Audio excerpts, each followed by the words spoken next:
So I guess like we all call her NATO Nomiki. I thought I only called her that, but I think Max Blumenthal called her that too. And I thought it was funny NATO because Nomiki? NATO Nomiki. Yeah, because that's who she is, right? So NATO Nomiki announced that she's running for New York Senate. But the problem is, this is hilarious. And because I have my popcorn out, she is fighting with the DSA because they're splitting the vote because she is running after in the same district.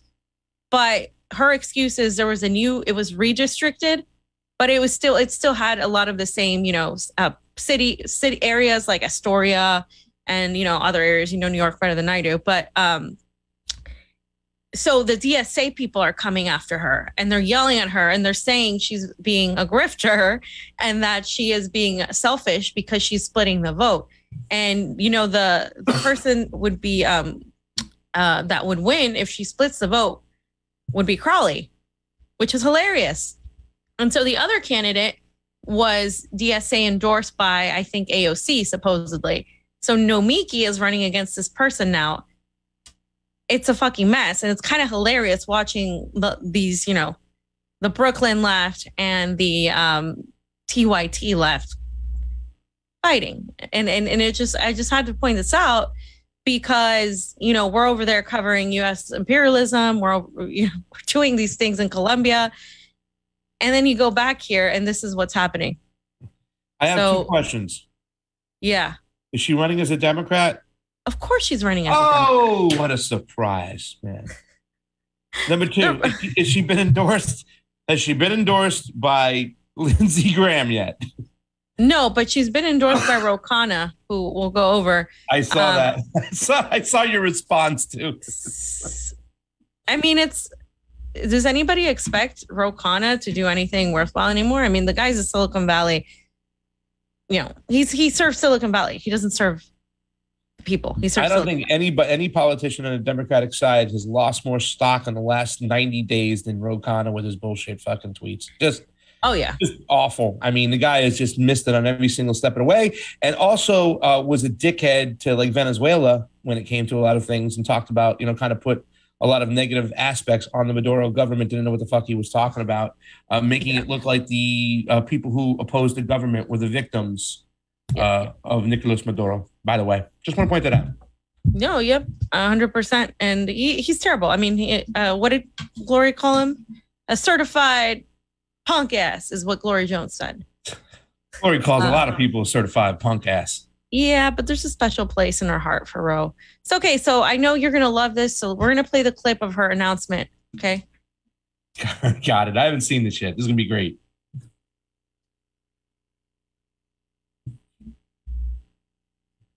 My understanding is you have an announcement to make. I do.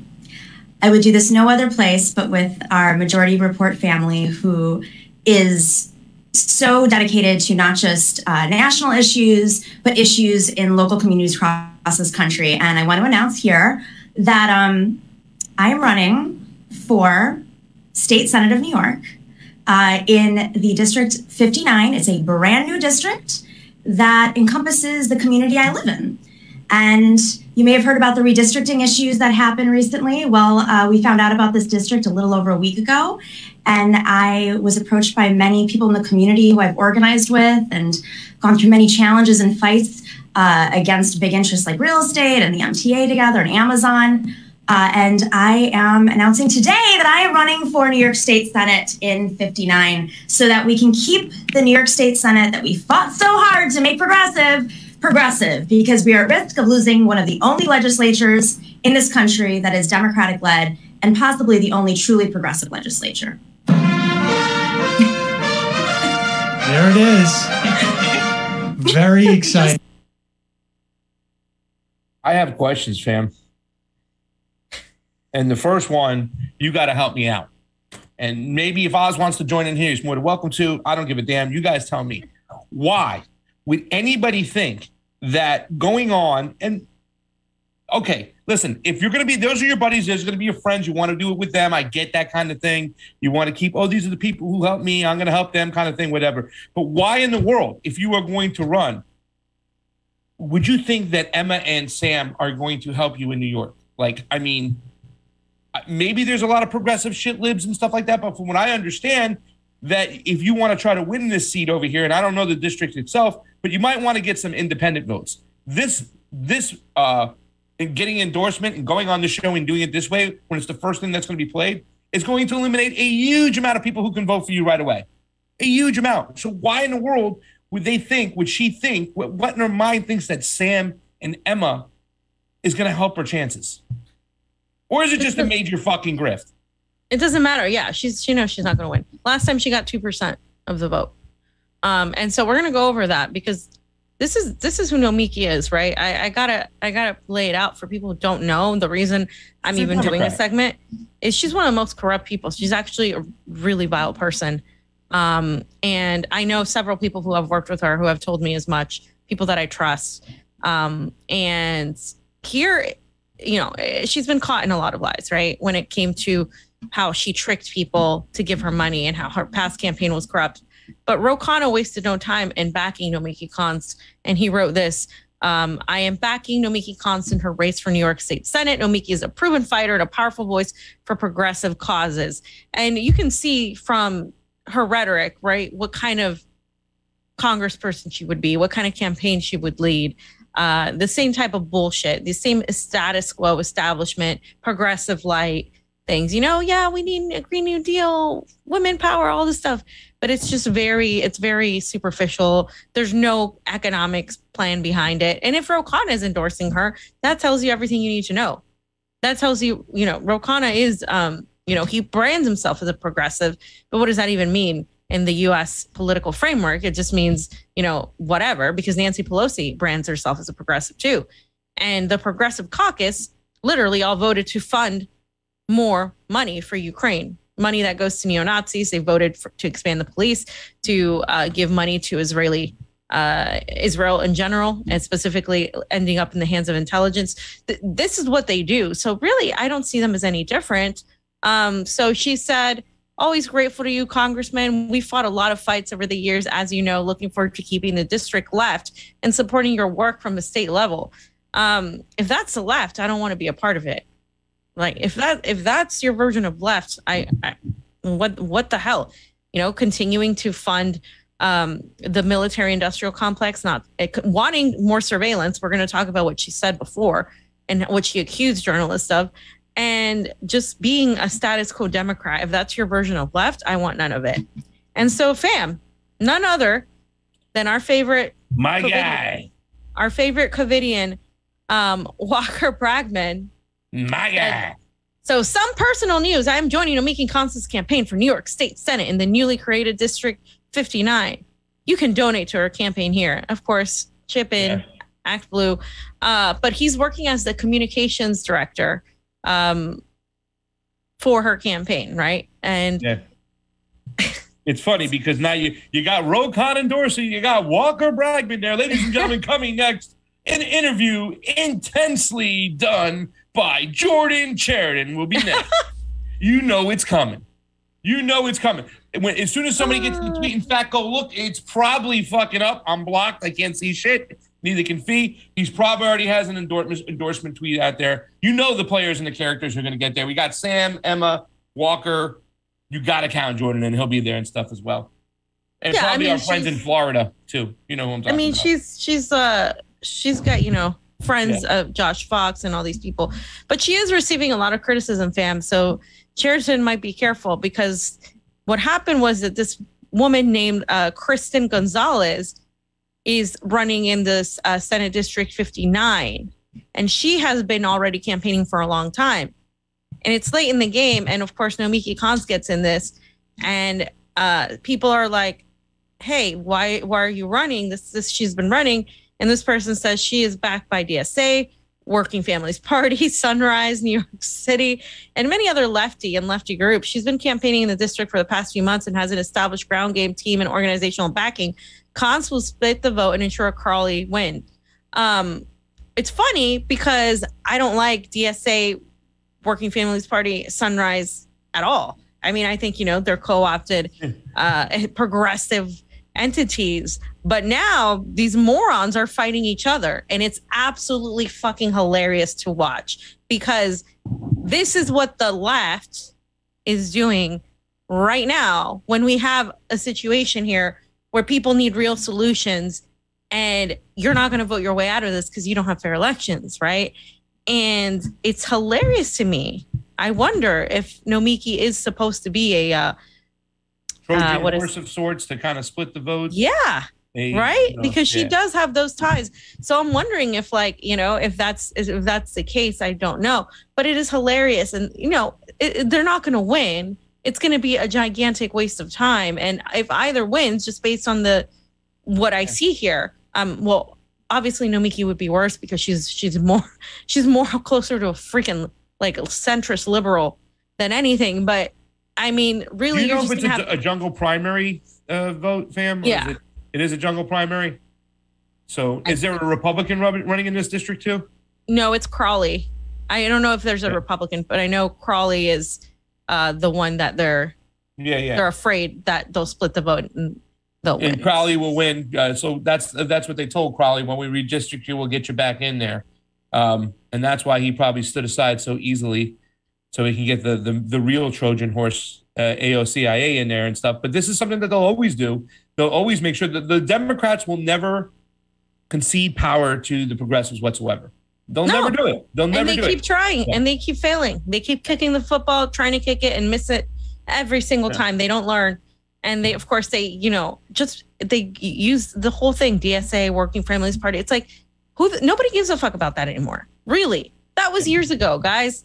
Like, you want to actually win votes, you have to do as Pasta says, you have to go outside your little tiny bubble, because it's getting tinier and tinier as we speak.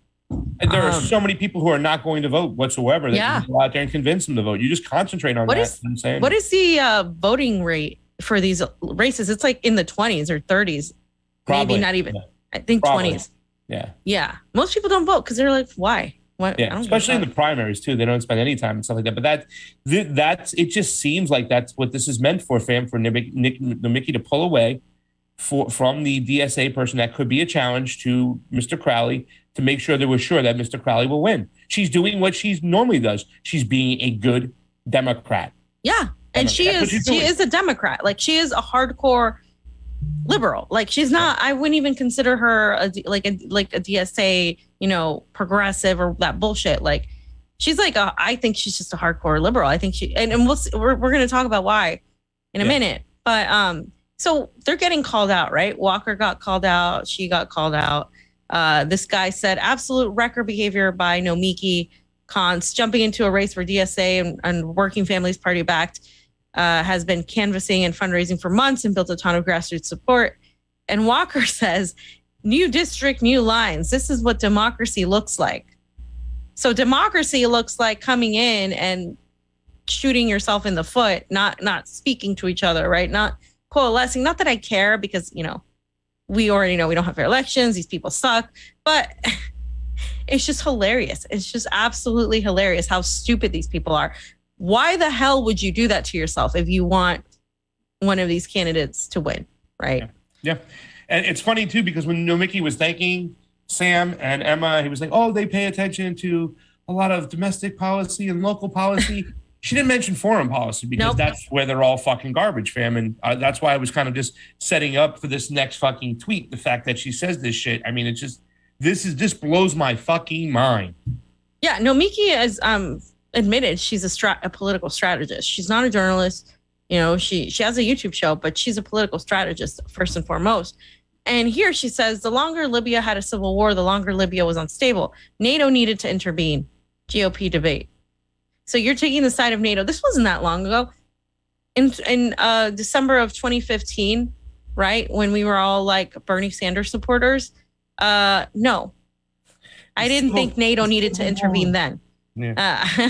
What? The Civil War. That's the most ridiculous thing I've ever heard in my fucking life. Civil War. Yeah, caused by fucking NATO. Caused by the deep state, caused by whoever you want. I don't give a shit. It was Western influence that caused it. It wasn't a civil war. They want to make you believe that there was a civil war conflict that broke out in Libya, and that's why it's unstable, fam. No. NATO, not at all. I mean, and you talk about the consequences of Libya.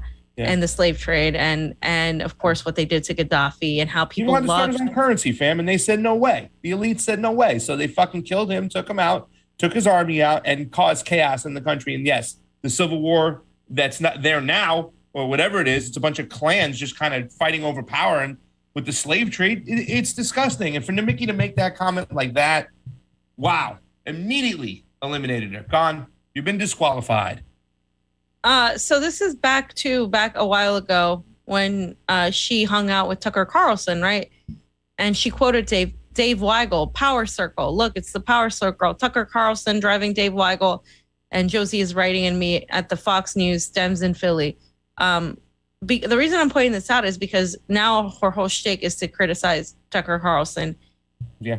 And everybody else, right? But here she is in a car. She has a picture with Lindsey Graham too, as Pasta mentioned. Yeah. And then of course, this really takes the cake right here, right? I think. I hope all the leaders of this next generation look at VP as a role model for public service. He is one great statesman. This is who you want to be as state senator. This is the progressive. What? Really? I don't know. I mean, I guess if that's what you call progressive. And then she went on and wrote a love letter to Joe Biden in 2015. Oh, no, Joe Biden would be the most authentic candidate for president. Okay.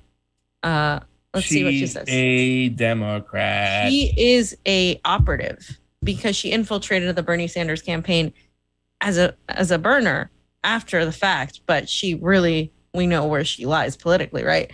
While Bernie Sanders is getting the crowds, the real threat to Hillary Clinton is that Joe Biden's position as the best choice. And while many Americans are ready for a woman president, most Americans crave an authentic president. Yet that president still needs to be viable, as he naturally fits the mold that each candidate struggles to form. Biden is certainly viable. In the era of a perfectly constructed candidate who relies on microdata, endless focus groups, and polling to illustrate the air of authenticity, not authenticity, but the air of authenticity, there's authentically authentic, wonderful writing here. Joe Biden, undoubtedly the most experienced and qualified candidate, yet he has somehow been passed over by Democrats despite tradition. And aren't we so sad? Let's have a moment of silence.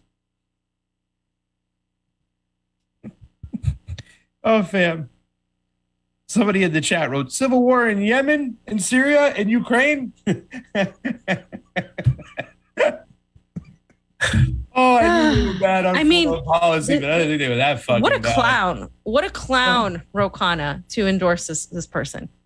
Like, what a clown, right? Hey, one payaso endorses another payaso, fam.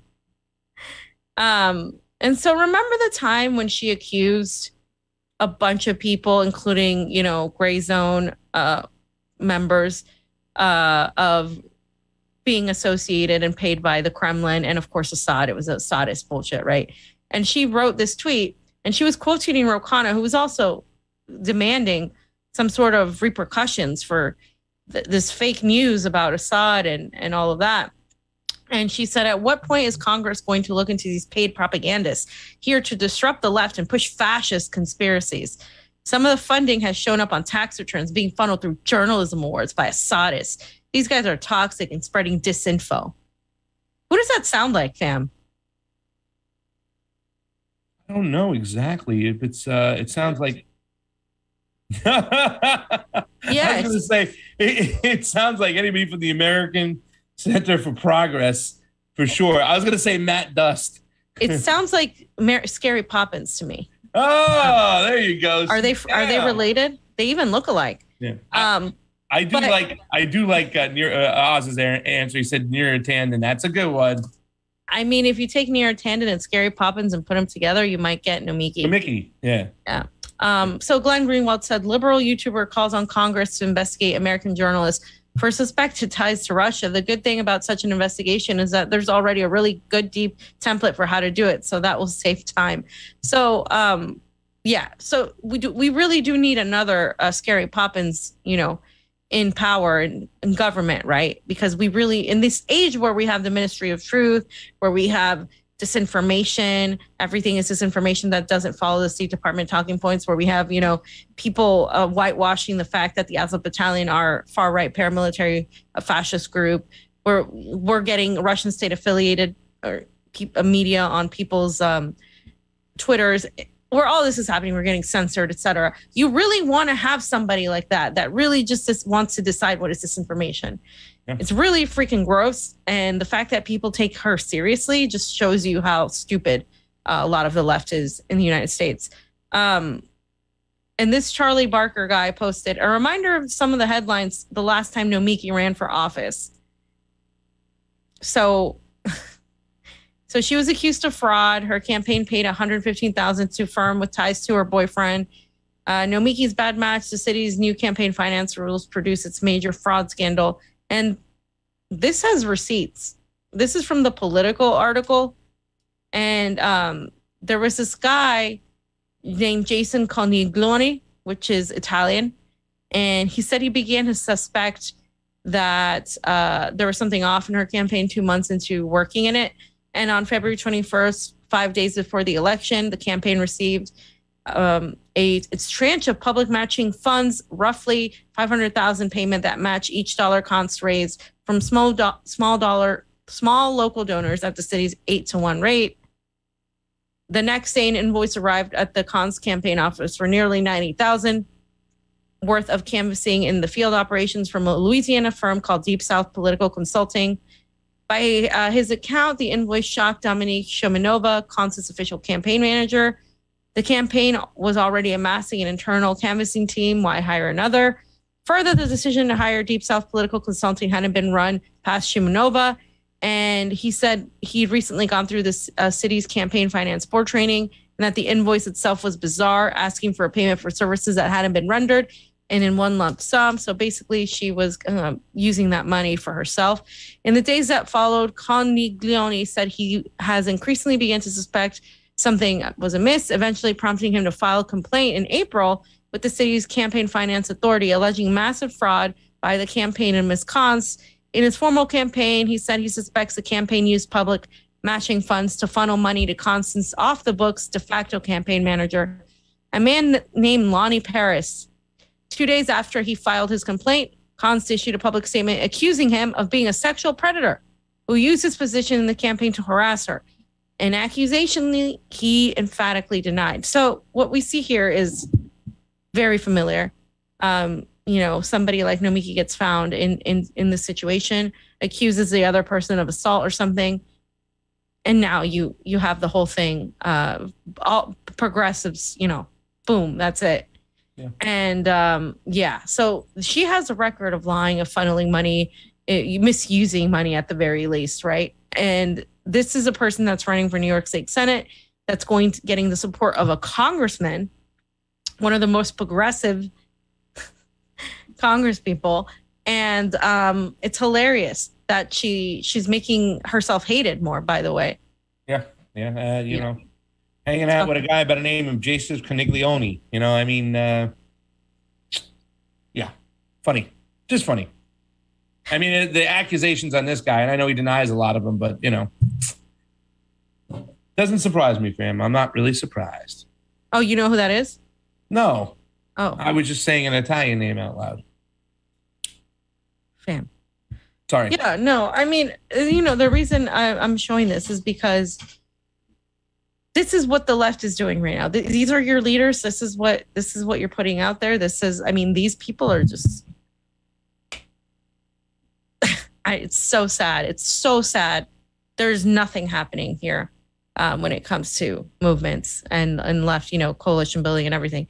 When you see the left in the global South, they're doing things. They're like, okay, we're going to get, these people water. We're going to get them roads. We're going to get them things. We're going to improve women's conditions economically, right? Yeah. They're not like, oh, let's just go around marching and wearing pussy hats. They're like, no, we're going to put women in these positions. We're going to have equity, right, in the system.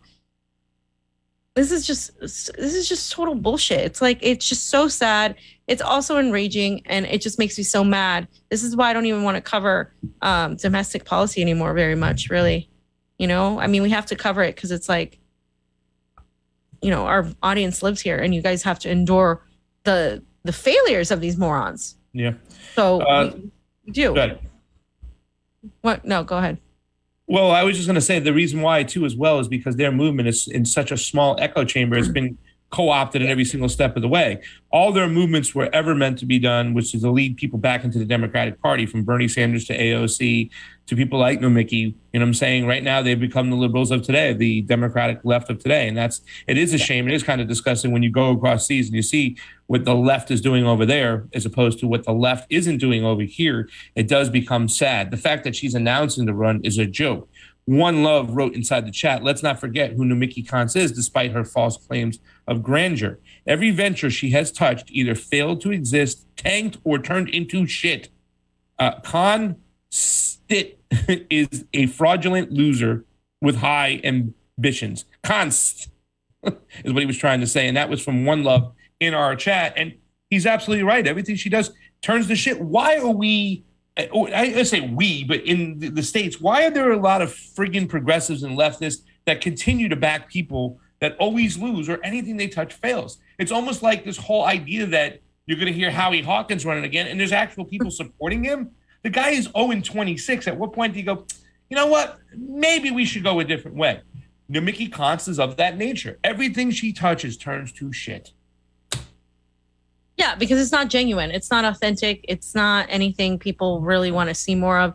You're coming at it from a place of making a name for yourself, of narcissism. And sometimes people can see through that. They may not know what it is, but they put their finger on it. They can't quite know. But it's something that's inauthentic. And, as censored as we get and as much, crap and demonetized and no notifications and all of that, that woman, I don't know how that woman has, all these followers because nobody watches her shit. And it's like, and that just comes up, that's just because of, why would you want to watch a rebranded liberal, like in an age where we know that those politics are not working, right? Where we know that it's disingenuous and it's just, yeah. Well, you know what they're going to do? They're going to press forward that one time she just talked about and mentioned how that all the money from the Hillary campaign and whatnot was kind of funneled into certain consultants, a handful of consultants. And for that moment that she kind of pointed out, or at least just said it publicly, she's been praised because of that. But once again, it's like somebody says a little truth that gets you the hook. And then all of a sudden with the curse of, or the case of sensationalism in the United States, where people have this thing where they just want to worship somebody, even when negative news comes their way or news that is the truth that might make their candidate or their person that they love look bad, they still ignore it. They have selective hearing of sorts. And it's like, no, Mickey did this. Mickey did this. She's good. No, Mickey did that. She's good. That's it. I don't want to hear about the other crap that's there. And sometimes it almost feels like it's done on purpose to get the hook in the mouth, because once they know they get the hook in the mouth, they can take you for a long ride before you say, you know what, no more Nomiki. And that's the shame about it, because that happens with a lot of politicians and a lot of people in the United States, fam. Yeah, well, anyway, so they're stupid and nobody should vote for them. And this is, again, none of these people are addressing the fact that we don't have fair elections, the fact that Colombia has more transparent elections than the United States does. And if you're not going to address that, I don't want to hear from you. I really don't. If you're not going to tell me, look, this is how I'm going to do it. We're going to look at this. We're going to force our lawyers to provide us this transparency, blah, blah, blah. Nobody's talking about that. So you know what? Keep losing your races, or keep, putting people in there that are going to be the extension of the squad that are going to do nothing and continue giving you, very nice words of nothing. Of progressive ideals, but are really not going to do anything. Keep doing that, and then we'll see where we are. No, fam, you got it all wrong. It's that the squad and these progressives just share more of our ideology than anybody else, and therefore we need to support them, fam. You're getting it wrong, fam. Yeah, I had to be a little sarcastic.